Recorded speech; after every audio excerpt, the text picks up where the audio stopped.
Well, we appreciate everybody logging on. Thanks so much. My name is Ken Roberts. I'm one of the principals of Interior Talent, and the other image you're seeing there is Nadia Roberts, the president of our company. We are the two principals of Interior Talent, been around for almost 17 years, and we are so thankful that you are here with us on this webinar about retention and how to retain your employees, your top performers. So why are we giving this? You know, with 17 years of industry-specific experience, we have found that we get told a lot of information, both from clients, employers, and candidates. And we wanted to share because we are very invested into this industry, and we want to make sure that our clients and potential future clients and just industry people are given this knowledge so that they can retain the talent that's important for this industry to thrive. And so we want to share this information with you. And we do recruiting everything from small boutique companies up to large corporations, international corporations of design and architecture, kind of everything in between. We work with a lot of manufacturers of A&D products as well. And so we're very happy to be sharing this information with you. This is the first of a three-part summer series. First part is obviously we're going to be talking about retention. Next one will be in a couple of weeks, which we're going to be talking about having an optimal interview process. And the last one we'll be talking about reviews. And we're going to touch base a little bit about interviews and reviews on this conversation, but we want to make sure that we dive deeper in those with you later on. Okay. So well, let's get this thing started here. I'm going to keep the poll. I'm going to keep that poll up a little bit as we kind of move in here. All right, so Nadia is going to start us off, and I'm going to end this polling here.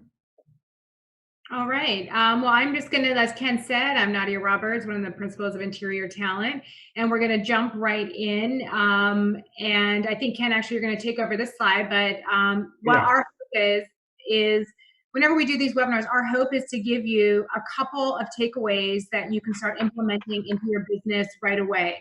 So we want to keep the information succinct and things that can be easily, as I said, implemented and hopefully make a positive impact in what you're creating in your organization right now. Yeah, so let's talk about why we're doing this, because we hear why employees leave. It's that simple.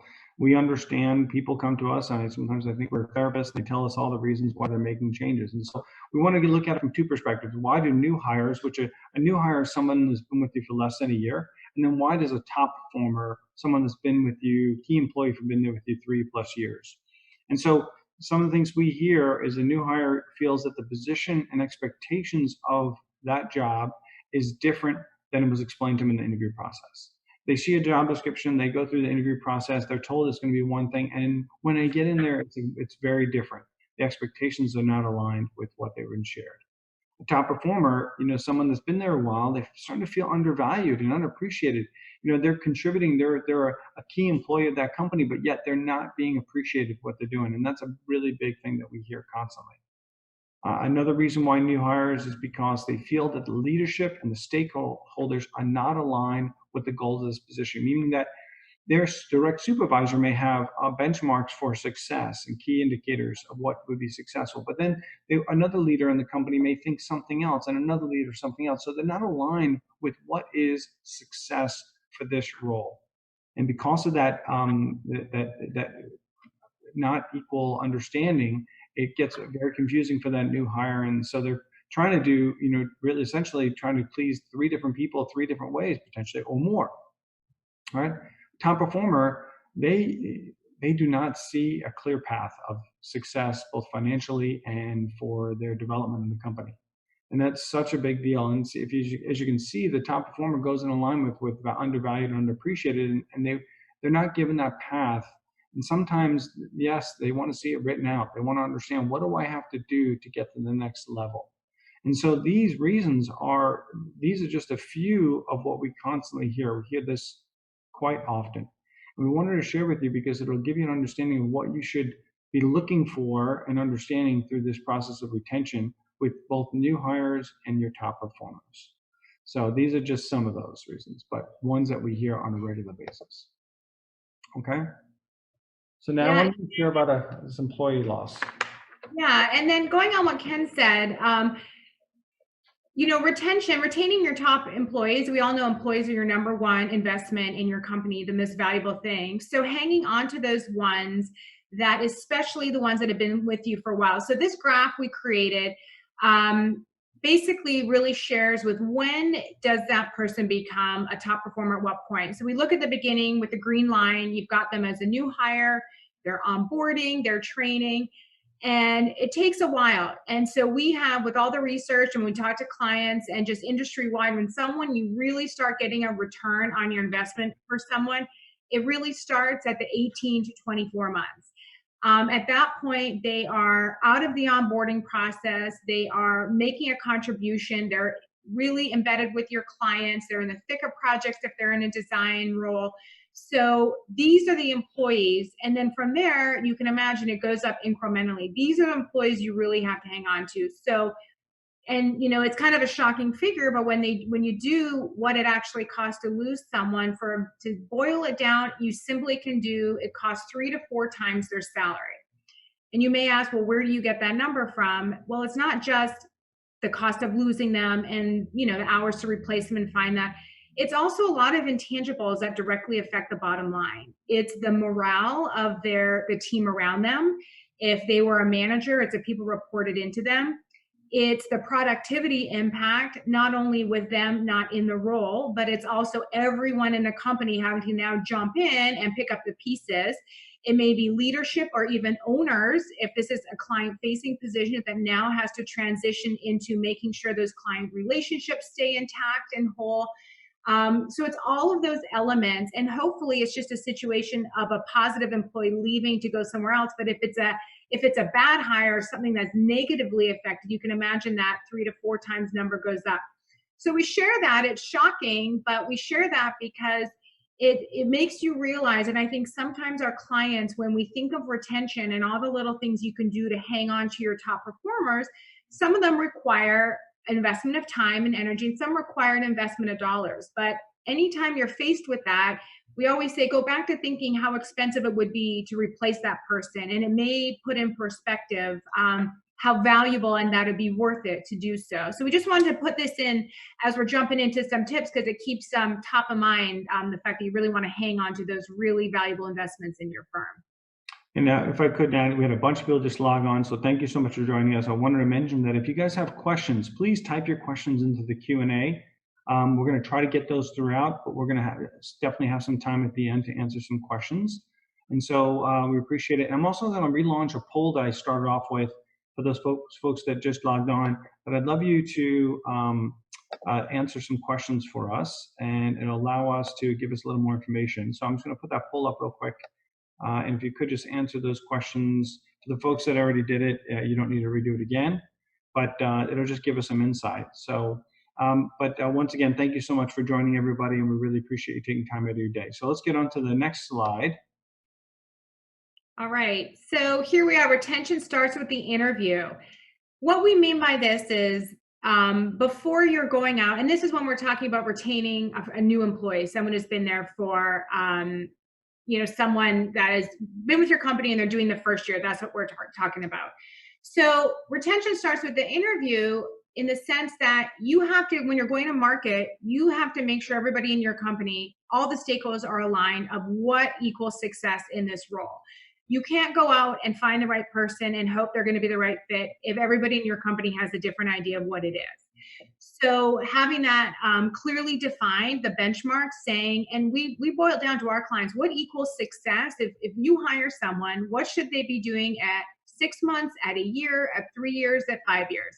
Know internally what that is. So if there's bumps along the way, or the path to get there goes left and right a little bit, if everybody knows where you're going in a very defined benchmark, meaning there's deliverables that have to be hit, it's a lot easier to deal with the small stuff along the way if they're hitting those benchmarks. The other thing, and this is a really critical one, and these are one of those takeaways we hope that can be implemented really easily, is the peer group buy-in. And it could be a peer group, but it's also the buy-in if you're hiring a leader that's going to be managing a team. So incorporating them in the interview process is really valuable and can make for a lot smoother onboarding of the new hire. this could look a few different ways, and we're going to talk about the interview process. As we said, that's part 2, so we'll dig in really deep into this. But just from a overview standpoint, include them in a panel interview. If we're virtual, include them in a virtual interview with that person. If in times pre-COVID, we always encouraged the group to go out for lunch without the direct report, without the CEO or the owner, have them have that opportunity to connect. By going back to that's why we share, why do people leave? Top performers that leave that feel undervalued, by including them in this process, you're validating their opinion in their company. You're saying what you think matters, us making a fit matters, and then you're being transparent as to why you're hiring this person. You're sharing the strategic plan, and the rest of the team, they're on board. They're excited to have somebody start, whether it's someone at the same level, someone they're reporting to. They understand why you're doing it as a company. And it may seem obvious to some that do it, but for us, we have many candidates that will reach out to us and say, I came into work on Monday and there was a new person in my department. I didn't even know there was an open position. So that certainly happens more with larger companies, but it's something to think about, that we get very siloed in departments and hiring. So retention, starting with the interview, is a very serious thing. It really sets the tone for how your company handles communication and transparency through all aspects of it. So that's how it starts with the interview. And we're going to talk a little bit more about getting the buy-in, because we think, getting the buy-in is from everybody.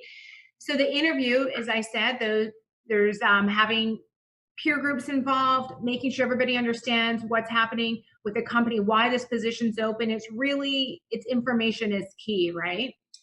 And then the growth, having new hires, they understand what the growth is. This goes back to really putting together the deliverables, but it's also sharing that with the rest of the company. So everybody's on board and excited for this new person to come in, and the top performers aren't feeling threatened. They're on board to have this and be part of the plan and positively move forward. Right. And then opportunities, so, we have to be honest with our team to let them know and understand that what needs to be fixed. I think that transparency that Nadia mentioned is crucial to getting your employees bought in. Both new hires and existing employees get bought into what the bigger picture is. You as a leadership, exactly where the problems are, right? So if you're understanding that and sharing that and honest with your team, then they can help fix it, right? And so and that may be from, are you bringing someone in to help with productivity or overworked staff, what have you, and that allows them to focus in on their motivation and support. So we really need to make sure that we're having a clear outline on how a new hire will alleviate pain points. So you got to make sure that you are really listening to your existing team and making sure you understand what are the problems, right? What are they seeing as their frustrations, so that you can help clear up those opportunities, show support, build a motivation of your team, and making sure that you're really listening. I think that especially now with everything going on, we got so much happening, so many things moving along, that we're really maybe not necessarily listening to our team. Maybe for some reason, that the poll that I sent out, 75% of the people on this poll are still remote. So you don't see your people. You're not engaging with them. You're not talking to them as much as you would. I know it's really hard for people to just pick up the phone and just talk to them. Sometimes you're just busy, right? So you're not really hearing anything. But taking the time to get the buy-in through this process will allow you to deal with those both opportunities and pain points. Okay. And so onboarding means a lot of different things to different companies. We're believers that onboarding happens really the entire first year to some level. And so when you're thinking about that and you're looking at every step of the way, having this person get their claws into your company and develop loyalty and really make it their permanent home, you have to engineer a clear plan. You have to really put together what this looks like beyond simply having them trained up on your company and your products and your CRM and all the just tools they need to do the job. It really needs to go beyond that. So we're big advocates of when you look at your company, and everyone knows there's those top performers that you really, really don't want to lose. So including them in the onboarding plan is really important. And this could look a lot of different ways. It can be sharing of information as far as like a day in the life and having them work together. It could be having the top performer spearhead and lead a component of the training.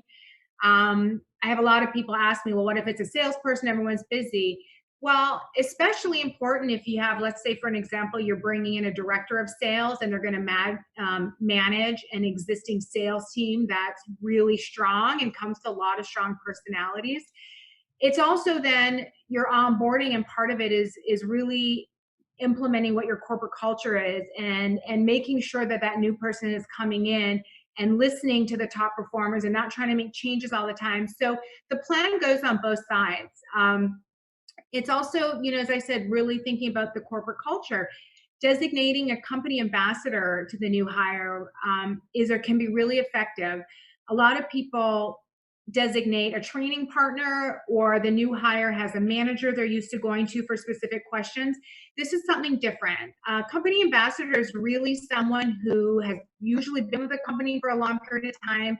They really get the culture, and they can be that person that can be a sounding board and share information on exactly that, the intangibles. So we've had situations where it's been helpful. A new hire can go to that person and say, hey, I'm wondering about this. I'm not really sure. I want to go to, my manager and ask about it. I'm not really sure the best time, or how do you normally handle that? It's kind of like just the ins and outs, and someone who's in your corner. It can even be from a social standpoint. Some of these are pre-COVID, where if there was groups of people going out that socialize outside the office, they made sure to include that person. It's things of that nature. I think now, with everyone, with a big portion being done virtually, all of those elements can still be done virtual. It's just another touch point with the company. Outlining the metrics so everyone's aligned. Once again, we're big believers, and we look at our companies that are most successful. Everyone has outlined where they need to be. So from an onboarding perspective, the plan should outline, this is what we're doing for the first 2 weeks, the first month, 3 months, 6 months. It's for the whole year. Now, of course, as you get into the back end of that, we're not talking about training, but there should be continued training, or there should be continued things that happen for that first year. We recently had, during COVID, someone get hired in a sales position in a showroom, and it was, it's challenging, but they did all of it virtually, their training. And after the 2 week of training, their manager basically handed them over a list of contacts to phone and just said, have at it. And, there were so many pieces that needed to continue with the onboarding and to make this candidate feel comfortable. And we were able to intervene and just make sure. But, you think about how valuable it is to make someone feel comfortable that first year. And then the last point, fostering a culture of curiosity and information gathering. I would say across the board, every client, every size, corporate, mom and pop, all the companies that really engage in this culture of, and is really specifically targeted at new people coming in, that they come in asking those questions, finding out, especially when it comes to your top performers. So there isn't upsetting the apple cart, so to speak. It's really a leader coming in and finding out what they do, what could be improved before they start making changes. They're really finding out what is actually happening, what is successful, etc. So all of this is part of your onboarding, and it should be an investment of time to make the plan, because that's what's going to ultimately determine, in a lot of cases, the level of retention you have on your team. Yeah, and with everybody being remote, the ambassador aspect of it is even more crucial, because this person doesn't have someone next to them or down the hall that they can reach out to and talk to. Their boss is not there, their supervisor's not there. And sometimes they don't feel comfortable going to the supervisor. So having an ambassador, someone that they can connect with on a weekly basis, or maybe a couple times a week, is really crucial to this process. And all these things that Nadia mentioned, that we're going to mention, that they can be done remotely. And so, yeah, obviously they're not going to have maybe a real lunch together, and but they can do things virtually. And I think it's important that you start these things now. And it was interesting on the poll too. At 100% of everyone that answered the questions, no one has a formal retention program, which is obviously why you're on here. We really appreciate you being part of this. But because of that, we want to instill you that you have to maybe start small and institute some of these things, small things easily, and allow you to build into a little more formal structure. But that goes into the next point. Something a little more outline is the review process. A lot of companies have, maybe they do a 30, 60, 90 for new hires, but they don't really have anything maybe other than the 1 year for existing employees. And why is that? The new hires really need a lot of attention early on, because so they can make sure they're on the right path of success, right? But existing employees even more so, because as Nadia mentioned earlier, 3 to 4 times their salary to replace them, that's a huge investment. So we want to talk about what are some of the things you need to do on early with both new hires and existing employees. Is start off with stay interviews and just check-ins, casual check-ins. Obviously, things remotely, it's a quick phone call. Hey, how's everything going? What do you need? What are you liking? What are you not liking? What are concerns you have? Just casual, nothing formal, doesn't have to be documented, right? Then going into a more 30-day proper review where you're really diving into their responsibilities, making sure that they understand their goals, making sure they understand what are the achievables what needs to be achieved in order to be successful. And making sure that they're seeing, as well as existing employees, are understanding their career growth and the path to success. And that starts from the moment that they are hired, all the way through until they become and continue to be on as a key employee. So making sure that you're touching on with a more formalized on the 30, 60, 90 for new hires, but having touch points several times, maybe a couple times a month with existing employees, should have 2 times a month where you're touching these stay interviews. Casual conversations to make sure that you're understanding what's going on and how they're feeling. Are you helping them overcome obstacles? Are you being transparent about what's going on, about hiring needs, about challenges that the company's having? It's been really amazing as we share with our company about what this most incredible, unique time that we're all going through, how that our team has been so receptive to us being transparent what's going on. I think it's important because they're the reason why we exist. It's not just Nadia and I. It's our employees that make our company exist. And so we want to make sure that you're understanding that the review process really needs to be several touch points throughout the process of early on for new hires. And then even more so, making sure that you're doing more touch points of stay interviews with your existing employees and have a little more formalized, maybe every 6 months and definitely every year. And they need to be really thought out to ensure that you are having both, okay, are you achieving goals? How are you helping them overcome obstacles? What is the next step in their career? Are they learning new responsibilities to achieve that to that level? And making sure that you're really understanding that this is a retention tool, not are they doing a good job? This is really, if you create a path of success and really help them overcome obstacles, then you're going to allow them to be more successful and be more productive for your company, right? We had a question come in. I'm just going to say about this. It said, how often for the existing employees and what should it cover? I think you tackled how often for existing employees and what it should cover, as Ken just said, certainly growth, what they're feeling. One thing we've also found valuable too to cover, specifically, we're talking about the stay interviews with existing top performers, is start generating conversations outside of just what they do at the job every day. Finding out is there personal goals they're looking to achieve. I have an example. We had a couple years ago, we had a team member that in one of our stay interviews, she was really trying to get on a fitness plan and really motivated to do something. This is several years ago.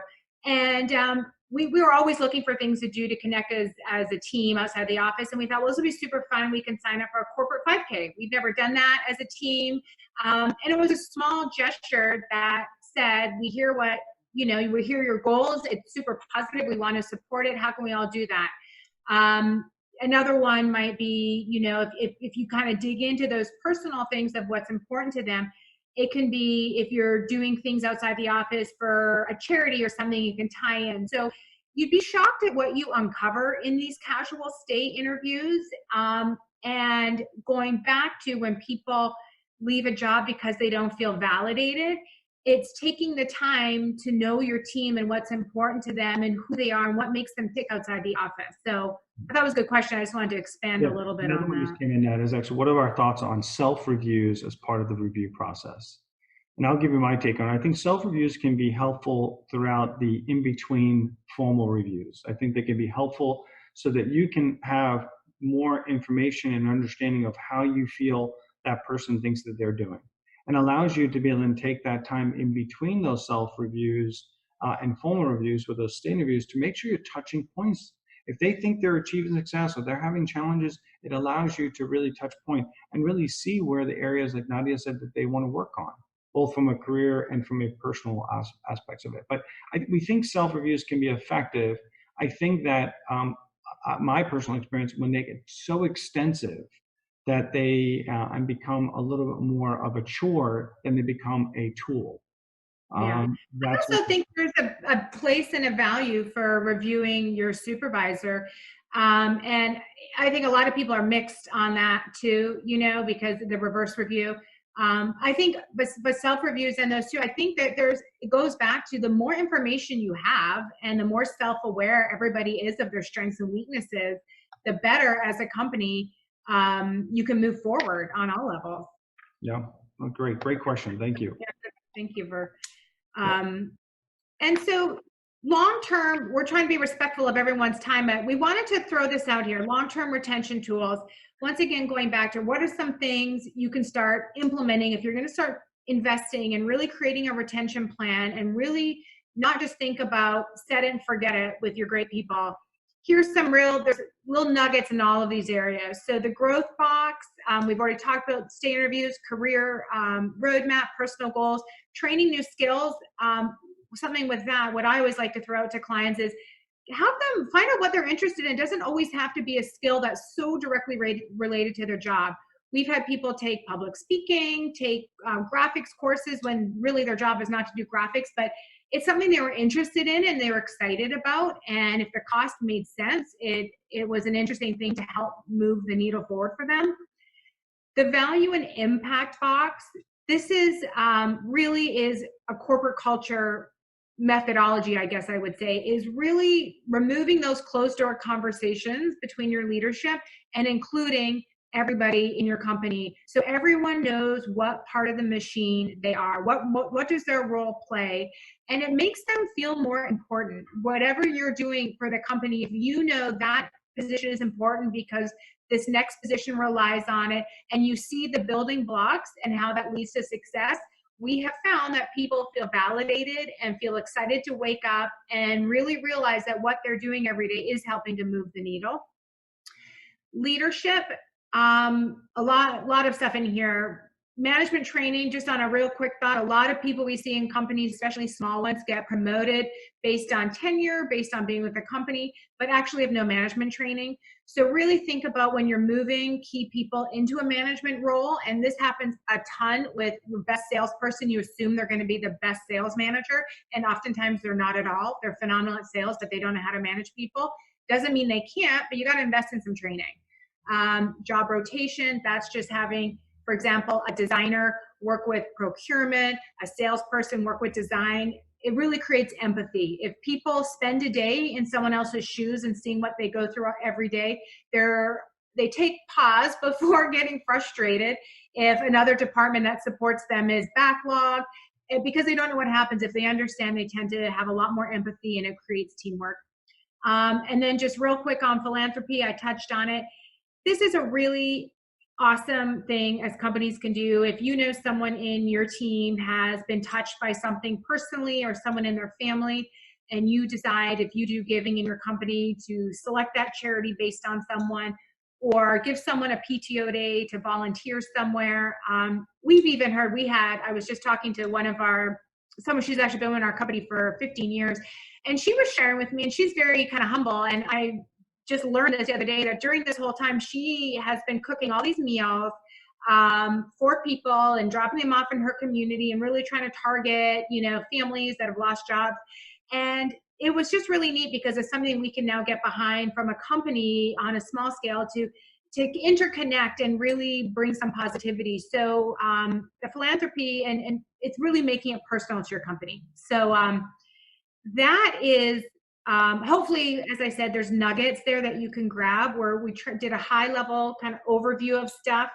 We're doing, as Ken mentioned, we have our next one. We're diving in on, I'm just looking at the date here, July 30th to optimize your interview process. We're going to go through many, many areas. But I wanted to just quickly check the chat.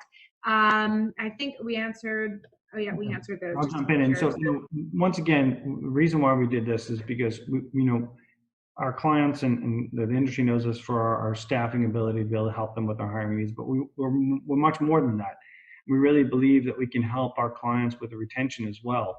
We want to be able to we continue to be a resource and an advocate for the industry, and it's really important that we, especially in unique times like this, that we stay together and we do everything we can to really help push the industry forward. There's obstacles in front of us, but the signs are positive. We are seeing some good things. I mentioned early on, a really good indicator for the industry is when a recruiter's busy, and we are busy. Companies are hiring, companies are top grading, upgrading their talent. They're really seeing what changes need to be made. They're understanding the pain points as companies work remotely. What are some of the challenges they're having, and who do they need to bring to support their team? Maybe some new jobs have been created because of how things are going to be remotely for a little bit more time. And so it just, we want to make sure that first of all, thank you again for joining us and giving us a brief part of your day. We hope you can take some nuggets away, but know that we're there much more than just your staffing needs. And if you have anything that we can help and be a resource with, please reach out to us. Nadia's and my emails down below. We really do care about this industry. We're big advocates for it because we know how important it is to just so many things that we do. So on that note, please join us on July 30th for how to have a great positive interview process. And we will be sharing this to everybody. We're going to get this out to everybody that's attended, so you can share with other team members and maybe some leadership. There was a question about that earlier. But we'll get that to you. Give us about a day. We'll get this edited out to you. But thank you so much, everybody, for joining us. And we hope that you got some good nuggets. But I don't see any more questions here, Nad. So I think we're in good shape. But yeah, thank you. Yeah, enjoy the rest of your afternoon, and hopefully we'll see you guys. And we're doing every 2 weeks, same time, to try and keep it easy on Thursday.